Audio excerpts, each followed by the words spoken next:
examen, cuando lo veo con una camisa blanca muy elegante de cuello y de bermuda, estaba con un short cualquiera y de chinelas, ¿no? Es lo que permite el Zoom, la virtualidad. Bueno, criaturas, tema nuevo. Fíjense ustedes que para mí lo más importante era sistema nervioso autónomo comprendido. ¿Por qué? Porque todo lo que vamos a estudiar a partir de aquí, los 3 capítulos siguientes, que estamos hablando de cardiovascular, respiratorio y digestivo, todos los fármacos que usemos, todos, casi el 99.9%, están relacionados con los receptores. Y para yo saber, pensando que lo que voy a hacer, necesito saber fisiología, ¿ya? Por eso es que tanto me demoré en autónomo. Ahora vamos a ir un poquito ya más rápido. Y si hablamos de una hipertensión, la definición adecuada es aumento sostenido de presión arterial. El término sostenido es su adjetivo calificativo más importante, porque a veces uno charla con el paciente, sí tengo presión, todos tenemos presión. Si yo me asusto de momento y puedo tomar mi presión, pues puede estar de momento elevada frente a una situación de estrés, a un ejercicio físico que no esté acostumbrado el paciente. Puede generar un aumento de presión arterial, pero la definición es un aumento sostenido de presión arterial. 3 cositas, esto ya lo resaben, sus 3 capas del vaso. El que me interesa de sobremanera es este endotelio, ¿ya? Este endotelio, ¿por qué? Porque este endotelio, todo esto es mi endotelio, ¿verdad? Es lo que va a determinar oxigenación, óxido nítrico, puede acumularse colesterol, triglicéridos, plaquetas y todo lo que va por ahí. Cuando ese endotelio está inflamado. ¿Qué es hipertensión arterial? Inflamación del endotelio. Y normalmente los médicos no lo ven así, hipertensión, un fármaco antihipertensivo y sería todo. Yo tengo una inflamación del endotelio. Y un endotelio inflamado dispara citoquinas inflamatorias, y al disparar citoquinas inflamatorias, todo colesterol, triglicéridos y la célula que quiera por ahí que va caminando medio lento se va a ir agregando. ¿De acuerdo? O sea que no es solo bajar colesterol y triglicéridos para yo quedarme tranquila, yo tengo que hacer antiinflamación del endotelio. ¿Y cómo sé si está inflamado? Buenas preguntas. Medicina convencional tiene muy pocos parámetros para medir inflamación. Desde la ortomolecular, ¿qué hacemos? Homocisteína es un parámetro de inflamación, MDA, malonildialdehído, lo tomamos en sangre, ese es el producto de degradación de ácidos grasos por un endotelio inflamado. También el HLB, que es otro laboratorio que hacemos mirando una gotita de sangre en el microscopio, nos habla del estrés oxidativo, ¿ya? O sea que acuérdense toda la vida, yo tengo un buen endotelio, aunque mi colesterol y triglicérido esté alto, no va a pasar nada. Recién yo hice un chequeo y mi colesterol estaba en 200 y algo, lo normal es 150. Y me dice el médico tratante, uy, esto está alto, y yo me sonreí nomás. Estaba alto porque el HDL colesterol estaba en 100, inusual, ¿no? Pero eso es el ejercicio, el tipo de comida, ¿ya? O sea que también ese es otro parámetro. Cuando yo hablo de colesterol, vamos a hacer aquí, ya, este conceptito va a ser muy importante. ¿Qué es el colesterol total? ¿Cómo está formado? Vamos, colesterol bueno. HDL, doctor. Señor. ¿Y por qué es bueno? Porque la agarra como una excavadora y se va llevando las moléculas del colesterol. O sea que viene como una aspiradora y se lo chupa y se lo lleva. Por eso, cuanto más alto, mejor. ¿De acuerdo? ¿Y quién tiene más HDL, el hombre o la mujer? El hombre, doctora.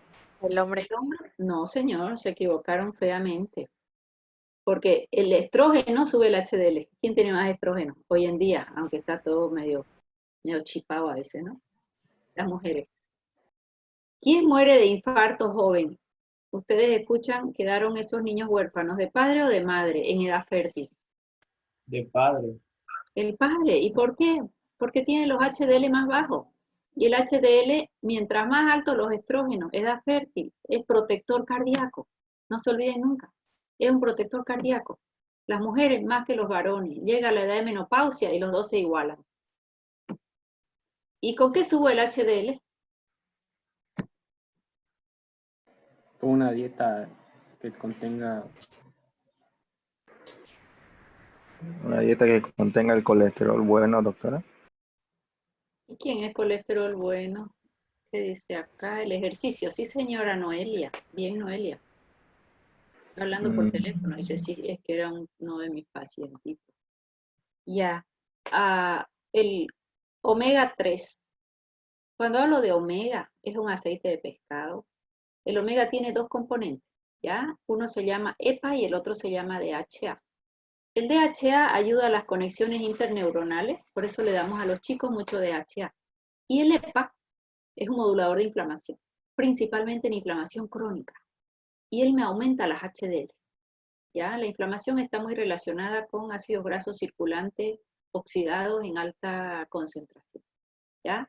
O sea que si hablo de un omega 3, siempre ustedes van a mirar, a veces son así de grandes, parecen unos supositorios, y no tienen nada casi del principio activo.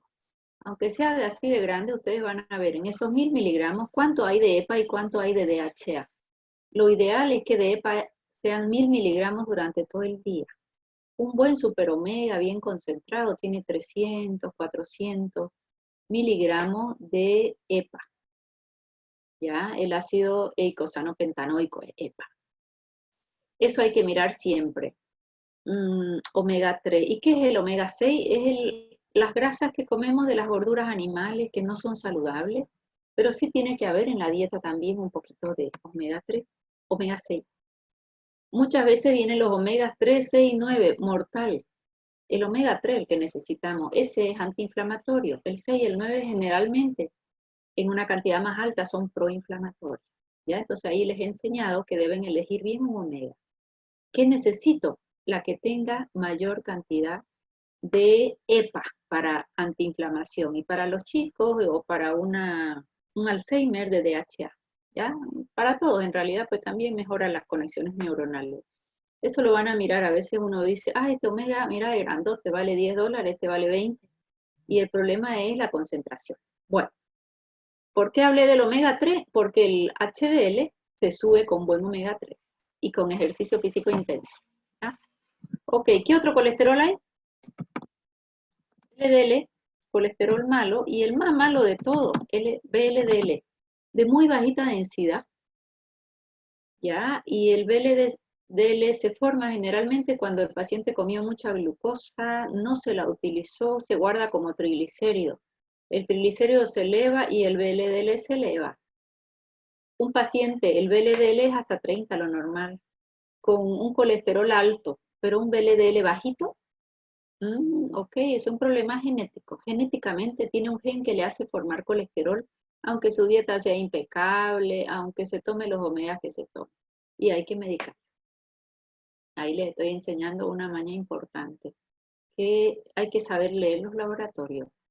Mientras que un colesterol alto, pero con un VLDL alto, por ahí tenía de un paciente justo de hoy, es hasta 30 el VLDL y tiene 58. ¿Qué voy a pensar yo si veo un VLDL de 58? ¿Qué les dije que era el VLDL? ¿Quién más va a estar elevado si el VLDL está alto? Triglicéridos, doctora. Sí, señor. Tenía 500 de triglicéridos.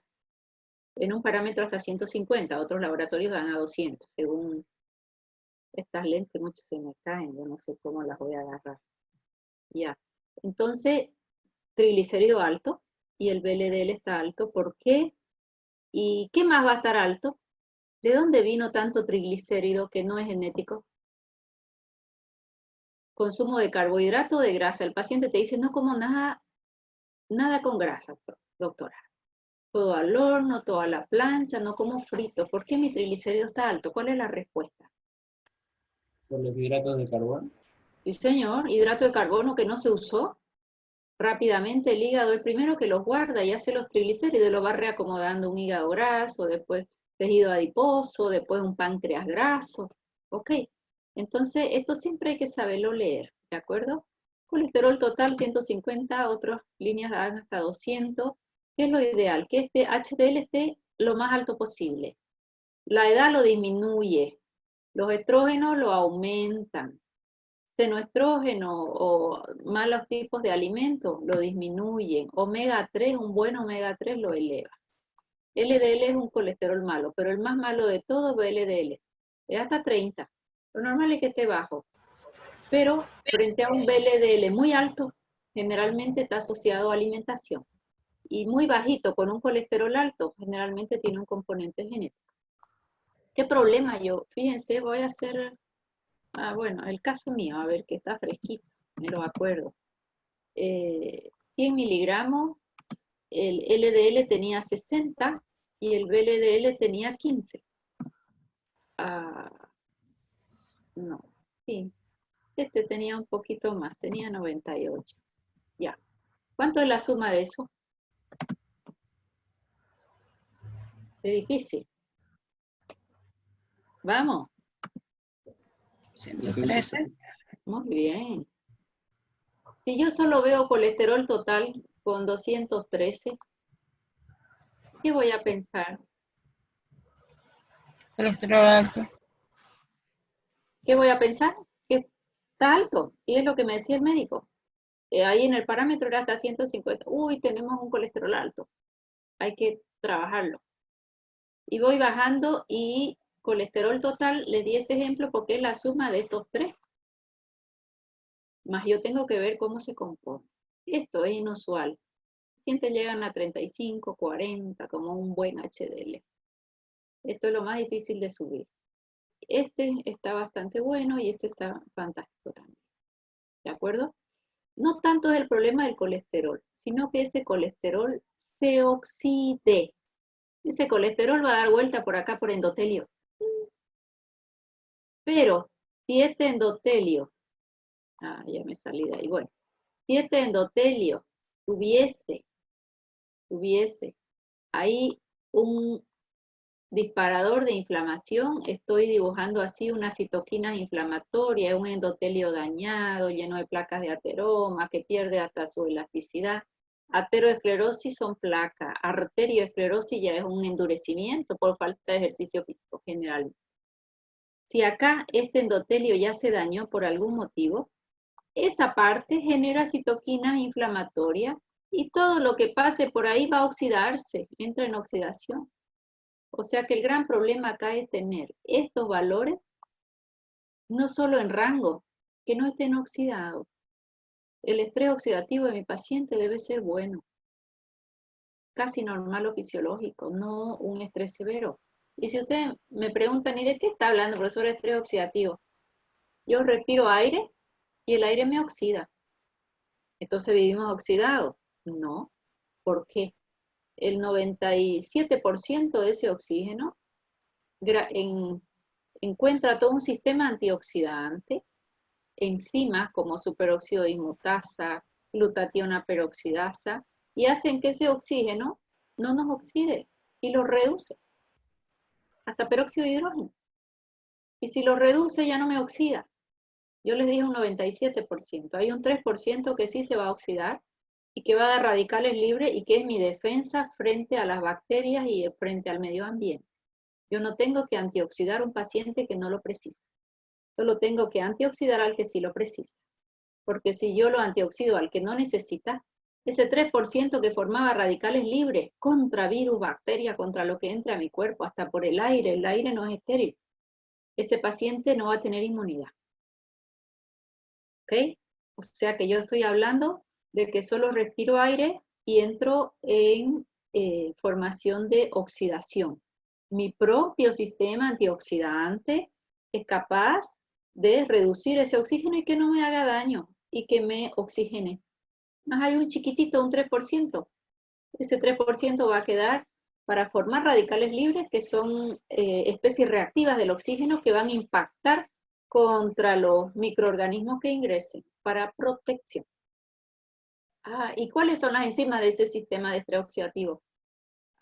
Superóxido de dismutasa. ¿Y ella de quién precisa? Zinc. y de cobre y de selenio. La superóxido dismutasa, hay una mitocondrial y hay una extramitocondrial. O sea que fíjense qué precisan los pacientes, porque ahora, tanto en la pandemia, damos zinc, cobre, selenio. Zinc no se debe dar sin cobre y selenio, a no ser que sea un chico muy joven, que no se le da cobre a un adolescente. Luego, superóxido dismutasa, tenemos la glutationa peroxidasa, que también tiene, ¿con qué se alimenta? Normalmente de N-acetilcisteína, vitamina C, vitamina B2. O sea que yo estoy hablando de un paciente normal, un individuo normal, que respira oxígeno, ese oxígeno me oxida y es mi principal causa de estrés oxidativo. Cuando no tengo un buen sistema antioxidante. ¿Y cuándo no voy a tener un buen sistema antioxidante? Depende de mis hábitos. Si tengo sobrepeso, resistencia a insulina, una dieta rica en carbohidratos, bajo ejercicio físico, mi estrés oxidativo va a estar alto. ¿De acuerdo? Yo lo tengo que bajar y controlar eso. Más que decir es hipertenso, a este paciente le voy a controlar la presión. Sí se la voy a controlar. Pero ¿qué es lo que más voy a cuidar en mi paciente? Esto no está en los libros, esto es bioquímica pura y es tan importante. No está en los libros de fármaco, digamos, ¿no? Ni de cardiología, pero hoy en día ya se está volviendo la mirada hacia la bioquímica, porque esto es lo más importante. ¿Qué es lo que tengo que evitar en el endotelio de mi paciente? Hay una placa. Más que la placa. Que no Estrés esté... oxidativo. Exacto. Necesito impecable ese endotelio, que no esté inflamado, que no esté oxidado. Inflamación, oxidación hace que vengan las placas de ateroma y si acá viene una placa de ateroma, esta pobre profesora se aplazó en dibujo, ¿no? Hasta aquí toda esta placa de ateroma. Si esta capa muscular se contrae, este flujo aquí va a aumentar y aumenta. Bueno, soy un desastre. Este flujo va a tener menor diámetro porque hay vasoconstricción, porque está ocupando ahí la placa de ateroma. Y si eleva más, la va a arrancar. ¿Qué se llama cuando se arranca esta placa de ateroma? Émbolo. Émbolo. Y ese émbolo va a ir a obstruir alguna arteria más pequeña o una vena. ¿Queda claro? Entonces, para mi hipertensión, apréndanlo desde hoy, endotelio inflamado. Sí voy a dar un antihipertensivo, sí, pero lo más importante, endotelio inflamado. Pregunta, ¿qué paciente tienen el endotelio inflamado? Hipertensión, inflamación en endotelio. Diabetes, tiene un endotelio inflamado. Síndrome metabólico, tiene un endotelio inflamado. Dime. ¿Alguien preguntó algo? Sí, doctora. Bueno, mi papá, él tiene hipertensión arterial. ¿Ya? Y como él reniega mucho y se le sube mucho la presión, le dieron hasta atorvastatina. Ya. ¿Y eso ayuda en algo? A ver, cuando hablen de un paciente no me van a decir mi papá, mi tío, mi hermano, mi novio. Tengo un paciente, conozco un paciente. Vamos siempre a proteger, porque ya has dicho para todo el mundo que tu papá reniega mucho. Cambiémosle los hijos. El pez muere por su boca, ¿eh? No. La verdad que la situación hoy es muy estresante y por ahí nos volvemos muy renegones los papás. Y sí, yo me enojo y la presión sube. ¿Cuántas veces no había una embolia por un enojo en un paciente que tenía la presión controlada? A ver, yo te voy a preguntar algo, ¿ya? ¿Alguien levantó la mano? Vamos a esperar un segundito. Voy a preguntar algo. ¿Tiene sobrepeso o no? No. Ya. ¿Glucosa e insulina midieron? Sí, no. Está normal. O sea que es una hipertensión relacionada con ¿qué? Si no tiene sobrepeso, glucosa e insulina normal, no hay un síndrome metabólico, con estrés. O sea que lo que tengo que controlar ahí es el estrés. Colesterol y triglicéridos, valores. Estaba mayor a 250 la última vez que se midió.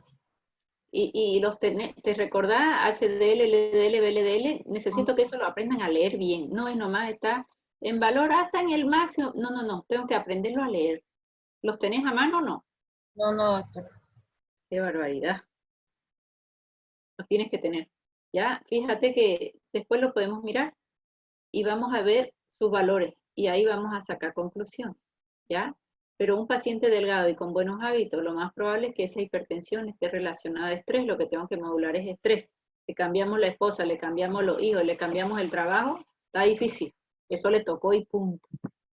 Entonces lo que tengo que hacer es hacer que el cuerpo reaccione diferente y ahí hacemos un poco de modulación de estrés. Diferente si vos me dijeras si tiene malos hábitos, tiene sobrepeso, su ingesta de carbohidratos es alto, su glucosa es alta o normal, pero la insulina es disparada, ¿ya? ¿Alguien quería hablar? Ahora sí puede hablar. Buenos días, doctora. Hola. Cuando estaba hablando lo del estrés oxidativo, me acordé lo que pasó hace días con lo del dióxido de cloro, porque los promotores decían que el dióxido de cloro en sangre, digamos, se dividía en cloro y en oxígeno. Entonces, ¿eso no crearía más bien un estrés oxidativo en lugar de oxigenar las células, como ellos decían? Sí. ¿Qué tienes ahí? Dióxido de cloro. Yo lo he leído el libro y de Andreas Kalker. ¿Y qué te dice? ¿Cuál es la teoría que está al final del libro? Primero te habla de todos casos, ¿no? Por eso es que a veces las cosas no se toman tan científicas. Es un prooxidante. Prooxidante es contrario a oxigenación. Prooxidante significa que va a formar radicales libres, pero tiene una característica. Esos radicales libres en esa sustancia tienen afinidad solo por pH ácido. Donde vos tengas pH ácido en tu cuerpo, hay inflamación. O sea que ellos van a controlar inflamación. ¿Me dejo entender? Por eso es que se pudiese tomar con patología o sin. Teóricamente sin hacer daño. Habrá que hacer a largo plazo estudios de reacciones adversas. No estoy ni a favor ni en contra. Es lo que él dice en su libro. Es prooxidante con afinidad por un lugar ácido. Si yo tengo una tendinitis en mi hombro, esa tendinitis que empezó con un dolor se va cronificando en la medida que yo tengo un pH ácido ahí por inflamación. Pasa el calcio por mi sangre y se va quedando y lo va calcificando la lesión y se vuelve crónica, de aguda a crónica. Si tuviese ahí un dióxido de cloro donde hay inflamación, ahí se convierte en una sustancia prooxidante que va a ayudar a terminar con ese proceso que fue la causante. No es que yo tomo y me llena de oxígeno, es prooxidante. A ver, voy a dar otro ejemplo. Si yo tomo que conocen más, para no hablar del dióxido de cloro, que hay tanto show, ¿no? Que unos a favor, otros en contra. Yo siempre les digo que cada uno lo toma de acuerdo a su responsabilidad, ¿no? Y a los efectos adversos y aquello será su responsabilidad. Vitamina C, una dosis de 1 gramo la tomo ahora, es un antioxidante, donde pilla un radical libre lo bloquea, antioxidante. Pero si yo voy a usar en vena arriba de 12 gramos, que se usa hasta 50 o 100 gramos, se puede usar, en ortomolecular la usamos, es prooxidante, es el efecto opuesto. ¿Qué es prooxidante? Voy a formar radicales libres. Radical libre es una sustancia que tiene un electrón desapareado en la última órbita y dando vuelta y es muy reactivo. Y eso radical libre va a ir a matar microorganismos causantes de la lesión o de la inflamación. O sea que según la dosis que tú uses, tienes un efecto antioxidante y uno prooxidante. Después les voy a dar alguna clase, eso me encanta a mí, es el estrés oxidativo. Fíjense que las patologías, denominador común es estrés oxidativo. Todo lo que le nombraba, hipertensión, diabetes, síndrome metabólico, las neurodegenerativas, Parkinson, Alzheimer, una ELA, denominador común inflamación.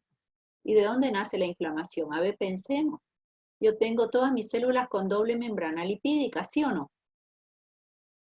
Esta es mi doble membrana lipídica. Se formó un radical libre porque mi organismo no lo neutralizó todo. Viene este radical libre que tiene un electrón desapareado en la última órbita, choca contra la doble membrana lipídica. Si choca contra mi doble membrana lipídica, ¿qué se forma? Una enzima que se llama fosfolipasa A2. ¿Quién recuerda la fosfolipasa A2? ¿A qué es lo que va a dar lugar si estoy hablando de un choque? Nenita, ¿te Ácido llamas bien en clase? araquidónico. Ácido araquidónico. Ya, besito, bye. Ácido araquidónico. Y el ácido araquidónico genera ciclooxigenasa por una vía, es la vía principal de la inflamación, y la lipoxigenasa, la vía alterna, y los leucotrienos. O sea que yo tenía mi doble membrana lipídica, viene este radical libre, la choca, y eso ya va a generar inflamación, estrés oxidativo. Si genera inflamación, desencadena toda una cascada inflamatoria, vía principal y alterna. El omega 3 bloquea la alterna. Ciclooxigenasa inhibida por los AINES, pero hay otras sustancias naturales que también lo inhiben. Me dejo entender, de eso se trata esto de los radicales libres. Si yo tengo una bursitis en el hombro, hay inflamación. Si yo tengo todo lo que acaba en itis, va a haber inflamación. Tengo una rinitis, tengo inflamación. Me dejé entender, entonces fíjense ustedes que desde el punto de vista bioquímico, gran parte de las patologías tienen como denominador común inflamación. No la única causa, pero una de las principales causas de inflamación, que no sabemos por qué tiene bursitis un paciente, si no es ni atleta siquiera, es el impacto de ese radical libre contra mi doble membrana lipídica, cuando ese radical libre está en exceso. ¿Yo debo tener radical libre? Sí, siempre debo tener por lo menos un 3% porque me protege. ¡Ay, qué horror! Tengo 10 minutos y no hablé de nada que no sea mi clase, pero sí que es importante. Resumiendo, ¿el estrés oxidativo es importante o no? Muy Sí, importante. doctora, hasta un 3%. Y ya, eso alguna vez les tengo que dar una clase de 4 horas seguidas para que lo aprendan bien y con mucha paciencia y en una pizarra, ¿ya? Simplemente para recordar que lo que yo más voy a cuidar en mi paciente es el endotelio. Si este es hipertenso y esto está lleno ahí de colesterol y triglicéridos, su compañera me dice, no me dio los valores. Una estatina le dieron. La estatina inhibe la última enzima de formación de colesterol, 3-hidroxiglutaril-coenzima A reductasa. ¿Ok? Inhibí la última enzima, de aquí a un mes le pido laboratorio y está bonito su colesterol. ¿Será que yo habré solucionado algo? Solo inhibí la última enzima. No solucioné, porque él seguirá formando colesterol. Le saco el fármaco y otra vez. ¿Qué es lo que yo tengo que modular? Desde, ¿por qué se ha producido su elevación? ¿Me dejo entender? Acá yo voy a controlar hipertensión en este paciente, pero ¿qué tengo que mirar? Que tenga un endotelio saludable. Entonces miraré su colesterol, miraré sus triglicéridos, miraré su estrés oxidativo en conjunto. Bueno, voy a intentar avanzar, ¿ya? Nada que no hayan visto en anatomía y fisiología. Acá tengo una arteriola en vasoconstricción y en vasodilatación. Acá cuesta más que pase la sangre, entonces aumenta la resistencia periférica del vaso. Y esto ya lo super saben en medicina, que es presión arterial, le hemos trabajado mucho. Volumen minuto cardíaco o gasto cardíaco, que es la frecuencia cardíaca por el volumen de cada sístole, y la resistencia periférica del vaso, que quien determina ahí es el vaso, vasoconstricción, vasodilatación. A ver, en el chat me dice, ¿cómo miro el estrés oxidativo de mi paciente? Ya, eso ya lo vamos, no voy a hablar hoy de estrés oxidativo, si no, no voy a poder avanzar. Pero sí hay formas de medirlo y si después tenemos una clasecita presencial, podemos hacernos una clase, ¿ya? Estrés oxidativo yo di en una conferencia la otra vez. Voy a ver si se los paso y lo escuchan. Ahora con todo lo que yo hablé la van a entender mejor. Bueno, presión arterial, volumen minuto. El volumen por minuto, ¿qué es? El volumen de cada sístole, por cuántas sístoles tengo, frecuencia cardíaca. ¿Quién me va a manejar frecuencia cardíaca? El sistema nervioso autónomo. Si tengo un tono simpático, ¿cómo está la frecuencia cardíaca? Rápidamente. Elevada, doctora. Elevada. Si tengo un tono parasimpático, Media normal. ya anoche tipo 9 me escribe una paciente y me dice, mi mamá tiene 40 de frecuencia, nunca la ha tenido. Y ella es portadora de marcapaso. ¿Qué yo voy a pensar? El cardiólogo no contestaba. ¿Qué pensé yo? Lo primero, que tiene un marcapaso y la frecuencia está en 40. 80 y pico años tiene la paciente, pero es muy, muy bella. Que se desprogramó el marcapaso. Pero ¿y qué harían ustedes si son las 9 de la noche, el cardiólogo no contesta y la cita probablemente la va a atender a las 8 de la mañana al día siguiente? O a las 8 para poder ir y buscar un cardiólogo que le sense el marcapaso, que efectivamente ya me escribió y me dice se desprogramó el marcapaso. Pero ¿qué le podíamos dar anoche para que le aumente la frecuencia cardíaca? Rápidamente, a ver. ¿Salbutamol? Sí, señora. Le digo, dele salbutamol, pero no es asmática, doctora, porque ella es odontóloga, la hija. No importa, le digo, usted le va a subir la frecuencia. No le puedo dar café porque es la noche y ella no duerme bien. Pero tampoco le da un café tan concentrado como para que le da taquicardia. ¿O qué más? Aminofilina. Ah, no hemos avanzado. Aminofilina también es un broncodilatador y hace aumento de frecuencia cardíaca. Volumen sistólico, ¿con qué? ¿De quién va a depender? Este concepto me gusta mucho. ¿Ya? Lo vamos a manejar mucho. Precarga. ¿Qué es precarga? Es una distensión al final de la diástole. Si llega mucho líquido, mayor distensión. Es la fuerza que distiende al miocardio antes de contraerse. Esa es la precarga.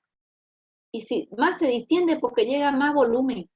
O sea que la precarga depende principalmente del retorno venoso. A ver, vamos a ver si razona. Si a mi paciente le doy diurético y le hago orinar en lugar de 1,3 litros, lo que retorna al corazón, ¿aumenta o disminuye? Disminuye.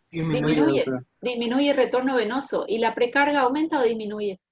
Disminuye. Disminuye igual. Ok. Es un antihipertensivo, que es el primer grupo que vamos a estudiar.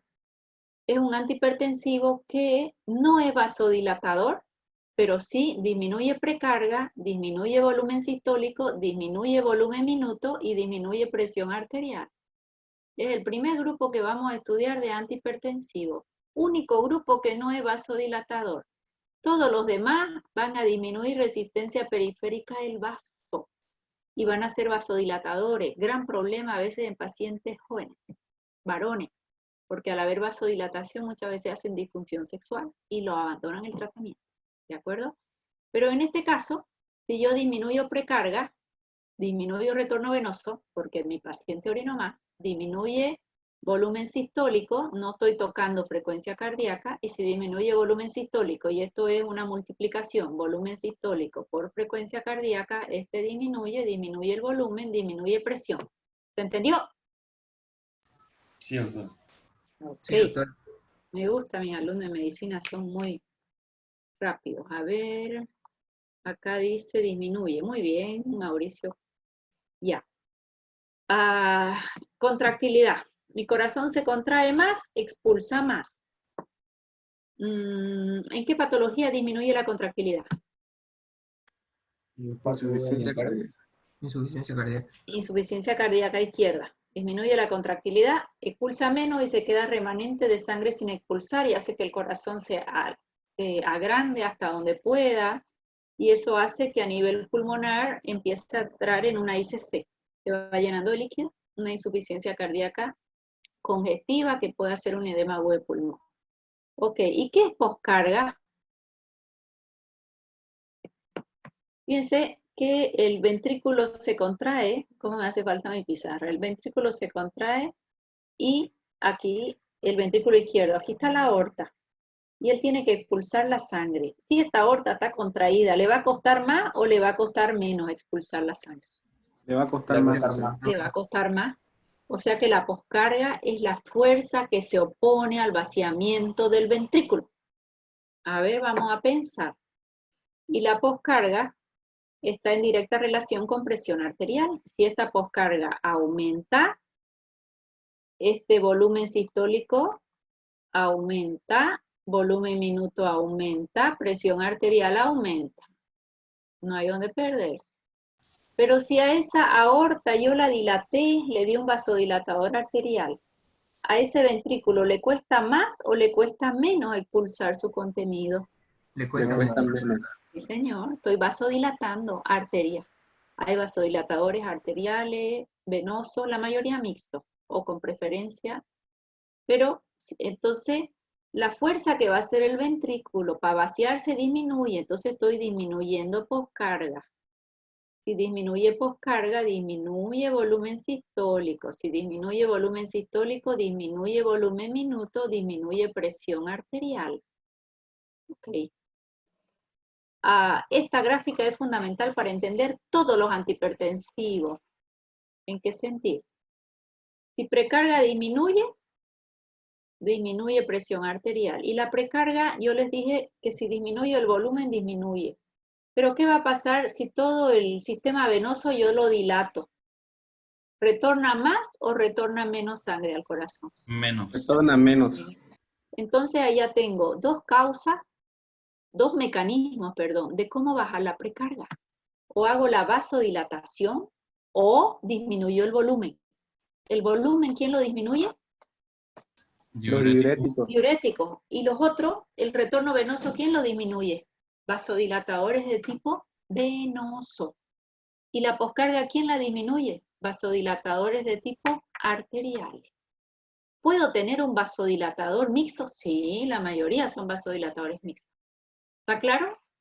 Ese es el concepto fundamental para que podamos entrar en los fármacos de hipertensión. Queda menos de un minuto. Yo me voy a conectar en 1.5 minutos. ¿Está bien? ¿Dudas hasta aquí? Doctora. ¿Dudas hasta aquí? Doctora, la poscarga no está más relacionada con la resistencia periférica. La poscarga está relacionada con